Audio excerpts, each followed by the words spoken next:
Welcome to Crosstalk.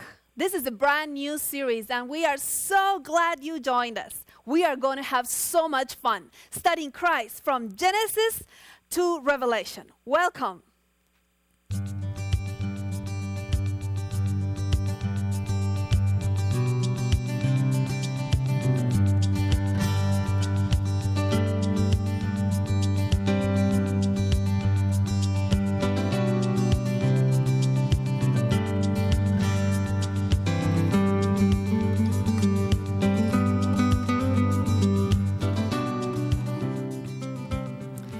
So today we start with one of my favorite topics in all of the Bible. And it's actually a topic that goes from Genesis to Revelation. And I'm going to start it this way by telling you a story.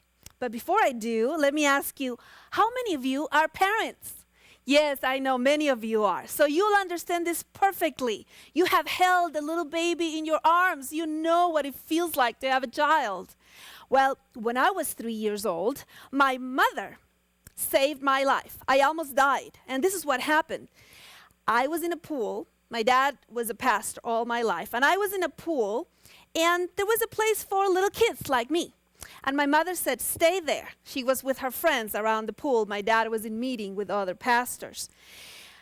All of a sudden, it got very slippery on the floor. So without realizing, I started going to the very, very deep part, and I was drowning. I still remember, even though I was 3 years old, I still remember water all over me.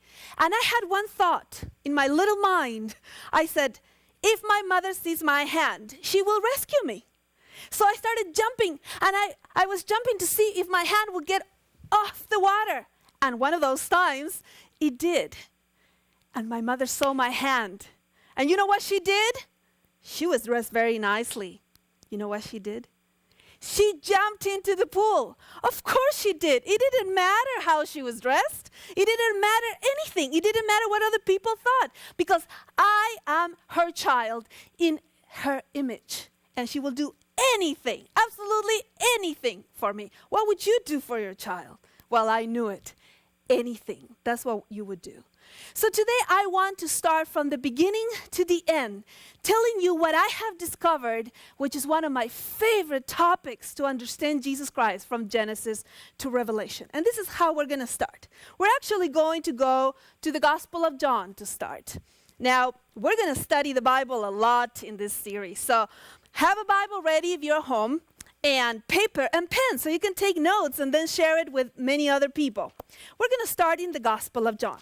The Gospel of John is actually a very interesting gospel. It's very different than the synoptic gospels. Matthew, Mark, and Luke, I'll call it synoptic gospels because they have the same optic, the same view. But John is completely different. 90% of his material is only in his gospel. And you know, John has a purpose. He wrote his purpose in John chapter 20, verse 30 and 31. You can read it at home. It says that he wrote so that you may believe that Jesus Christ is the Son of God, and that if you believe, you have eternal life. So that's why he wrote his gospel. Now, let me tell you one more thing before we actually go to this gospel. He has this narrative tool called the hour. So all the different stories, Jesus says, my hour is not yet here. My hour is not yet here. My hour is not yet here until the hour has come. Well, in the Gospel of John, the hour equals the cross. So when it is done and the whole gospel is done, well, he says, it is finished. Okay, now we're going to go to the Gospel of John chapter 8. Now, before we start, I need to tell you that this particular story of the adulterous woman was not originally found in the first manuscripts of the Gospel of John.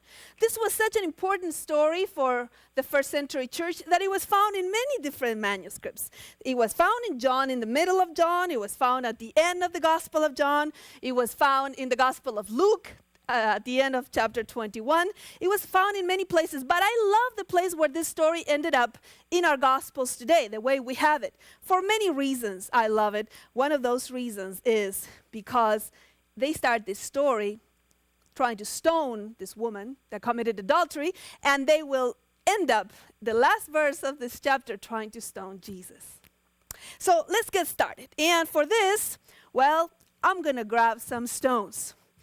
Look at this. Chapter 8, verse 2. Early in the morning, he came again into the temple, and all the people were coming to him, and he sat down and began to teach them. Where are we? Where are we in this story? We are in the temple. When was the last time that you came to church with your Bible and a few stones in your hand? Well, I hope you never had that experience to go to church where people actually have stones in their hands. Well, this was the case here. They came with the law, and then they came with stones. And so here we have verse 3. The scribes and the Pharisees brought a woman caught in adultery, and having set her in the center of the court, yes, right here in the center. Anybody in our audience today committed adultery this morning that could come here in the center? I know. I'm glad there's no one here. But that's how terrible it was to be here in the middle of the court, because you're going to be the example for everybody. See, the court was where everybody was allowed. Even the Gentiles were allowed in the court. And they brought this woman not in a little corner, not over there, not in secret, in the middle of court. So everybody would know about her. So verse 4, they said to him, "Teacher, this woman has been caught in adultery, in the very act. Now in the law of Moses, he commanded us to stone such women. What then do you say?" And we're told that they were testing him. Okay, this is the moment when we need to actually deal with all the excuses, because almost every sermon I heard on this topic says they were trying to test Jesus, what the Bible says actually they were, but that's not the main core of the story. So let me give you all those excuses and let's get them out of the way. Actually, there was a law. It's in the book of Deuteronomy, and it said that if there was a virgin that was betrothed to somebody, if she slept with somebody else, then of course she had to be stoned along with the men. I know the men wasn't here and this was a trap. I know that they are trying to test Jesus. I know all the things you always known, and you have it. You got it. Deuteronomy chapter 22, verse 23. Leviticus also has this law. But this is not what the story is about. What the story is about is that the woman is as guilty as he gets. She should die. And Jesus says, "Whoever is without sin among you, let him throw the first stone." I have never been stoned, so I don't know what you do when you think there's a stone coming. Do you cover yourself? What do you do? Well, this woman thought that she was going to die. I'm sure she was sure about that. And then everybody left. She still, says verse 9 at the end, in the center of the court. And this is when it happens. This is the moment where you get what the story is about. Jesus said that whoever is without sin can cast the stone. And the woman, says the Bible in verse 10, is left alone with Jesus, the only one qualified to actually throw the stone, you see. This is where the story gets good, because Jesus in his own sentence said that whoever doesn't have a sin, he can throw the stone. So I'm sure this woman knows that the stone is coming to her because Jesus is without sin. But the only one that qualified didn't throw the stone. And this is where we get in a lot of trouble. And this is when the topic that I want to talk to you about comes in. Jesus said, verse 10, "Woman, where are they? Did no one condemn you?" She said, "No one, Lord." And he says, "I don't condemn you either. Go and sin no more." How dare Jesus not care about the law? How dare he say it didn't matter? How dare him not condemn her when in fact the same finger that was writing on the sand is the one that wrote the law? I know they were trying to trap him. I know the man wasn't there. I know they manipulated the law a bit because probably she wasn't a virgin. That's why they called it adultery, because she was somebody else's wife. But the truth is, Jesus is the one that is qualified to throw the stone, and he doesn't. So now I need to take you to Genesis to start what I believe is the most beautiful topic of the whole Bible that runs from Genesis to Revelation and actually explains salvation. Genesis chapter 1 is the creation account. At the end of every day, you will see a statement that says, and it was good, and it was good, and it was good. But on the sixth day, when God creates humankind, it says, and it was very good.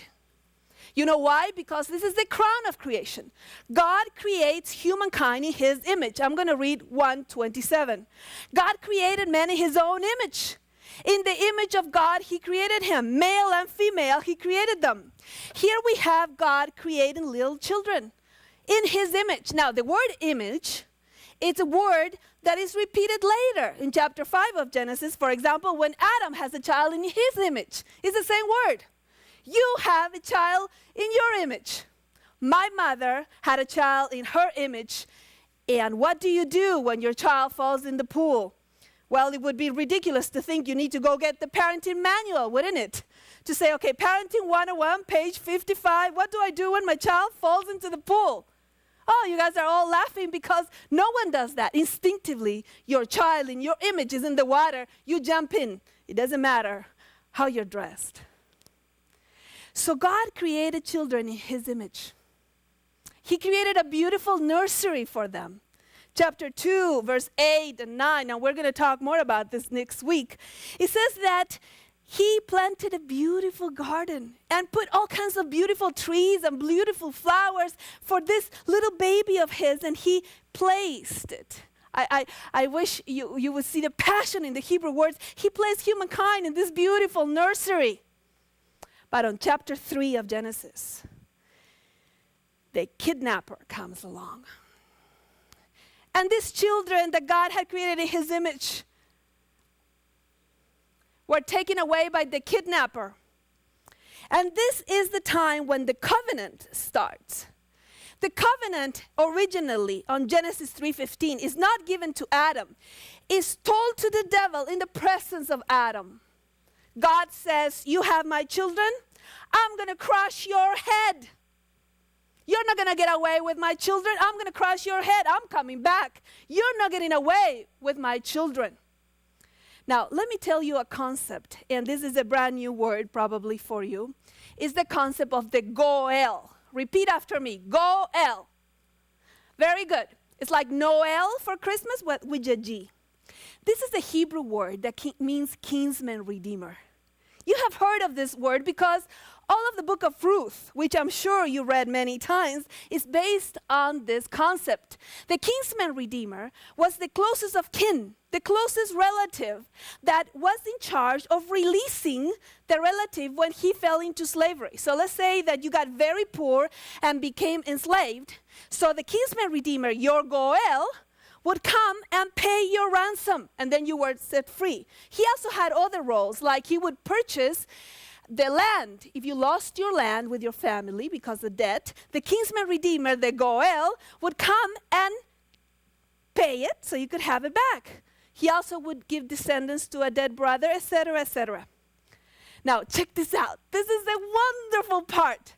When God created us in his image, he became our closest of kin. Do you get it? Do you get it? He became our closest of kin, our closest relative. He became our goel. So when humankind fell into the pool, the goel came and paid the ransom to get them out because we were in his image. When God created us in his image, he obligated himself to a rescue package because he is our closest of kin. And this concept of the goel is the one that God talks about throughout the Old Testament when he calls himself our goel. For example, in the prophet Isaiah, the whole chapter, many chapters actually, the whole book says, I am your goel, every time you see the word redeemer. That's what it says in Hebrew. I am your goel. Do not be afraid. I have redeemed you. I have goeled you. I have called you by name. You're mine. Do you understand the concept of the goel from beginning to end? Because the Bible really is the story of God having children and losing them to the kidnapper. They are all in the pool, and God says, I'm coming in. And the Goel steps in and pays the price. And I wish I had time to tell you how Jesus fulfills all the roles of the Goel, not only freeing us and paying our ransom, but getting our land back. That's why we will be here some years from now in the promised land, here in the new earth. So here we have all of humanity in the middle of the court, you see. It's not just this adulterous woman that deserves all these stones. Oh, no. You see, all have sinned and fall short of the glory of God and are right there in the middle of the court. Because we all deserve to die, because we all left the life giver and went with the kidnapper. And maybe you haven't committed adultery, but you have had bad parenting, or maybe you feel worthless, or maybe there's all kinds of things. We all have skeletons in our closet for which we are in the middle of the court. And this is where the story gets into the core of redemption. That our Goel is not that doesn't care about the law. It doesn't care about condemnation. No. This is how it works. Check this out. You're going to love this. When God sees this adulterous woman in the middle of the court, he sees his daughter in his image. All of the human race is right here. And so all these stones she deserves, and we deserve, and I deserve. So here we have God saying, I'm going to abort this stoning. And in what basis? Why does he do that? Well, the easiest way to think about this is put a to be continued sign. So you find God's daughter right here in the middle of the court with all the stones and a to be continued sign. Well, because a few days later, just a few days later, well, all the stones would be picked up again because she did deserve condemnation. But instead, Jesus would die on the cross to pay the ransom. Well, all the stones would go to him. Because it's not that he didn't throw the stone. He threw the stone, but he threw it to himself, you see. That is the gospel. That's the good news. So that was to be continued. This is, it is finished. That's the whole gospel. To be continued when all the stones are down there. She deserves condemnation. And so do I. And all of the human race deserve condemnation. They are there in the middle of the court. And God takes the stones that we deserve and throws it to himself and dies himself on the cross for those sins. You see, the whole sacrificial system of the Old Testament was based on this. From the Passover lamb to every sacrifice system, see, they deserve to die for their sins. All of us do. Again, we all fall short of the glory of God, but are justified freely as a gift by our Goel, our kinsman redeemer, our closest of kin. He is the one that died and paid our ransom. He got into the pool, all right. He said, I'm not going throughout eternity with you guys. Absolutely not. I am coming for you. So when he is on the cross and he cries, it is finished. Every stone that each of us deserved hits him. He dies. See, the whole Bible has the concept of the Goel from beginning to end. And when you go slowly through chapter 1, chapter 2, chapter 3 of Genesis, you can see the passion of God with his children in his image.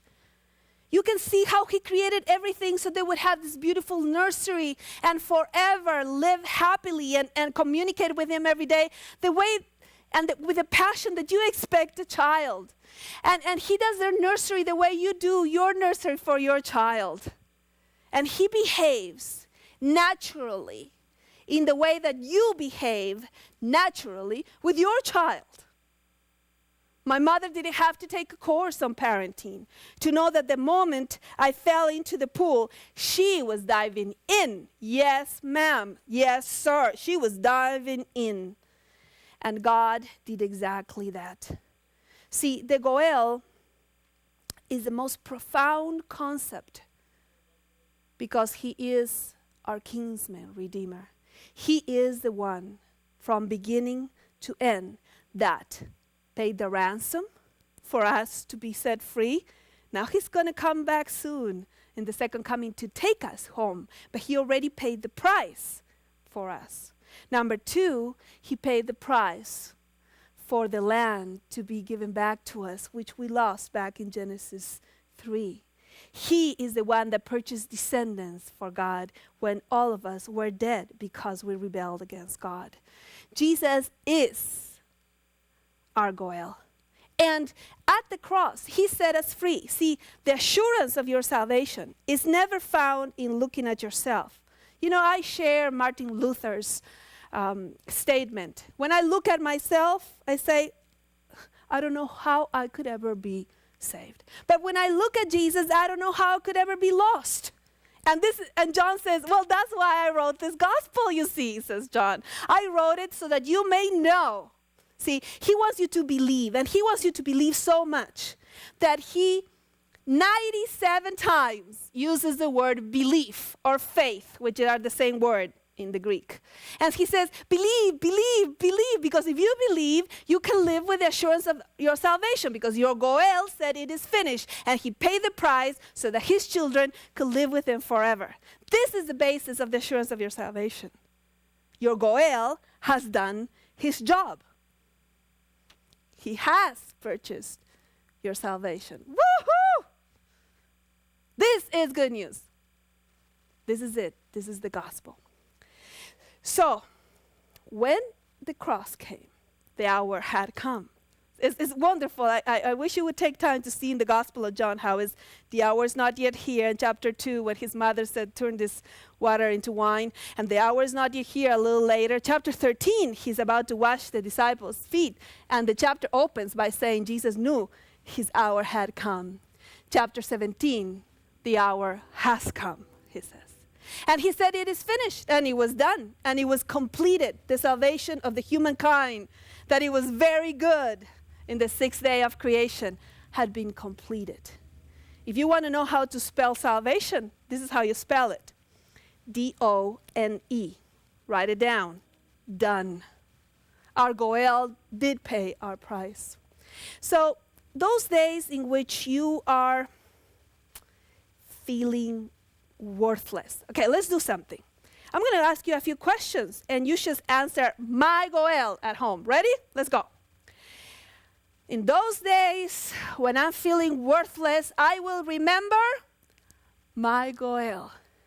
Those days in which I feel condemned in the middle of my sin and I don't see a way out, I will remember my Goel. That's right. And those days that I feel condemned and unsure of my salvation, and I am hopeless and helpless, I will remember my Goel. You got it. And those days that I'm depressed and I don't see the light at the end of the tunnel, and those days that I think this is permanent, I will remember my Goel. Because my Goel has paid the price. And all those stones that were in the court, he took upon himself. And this is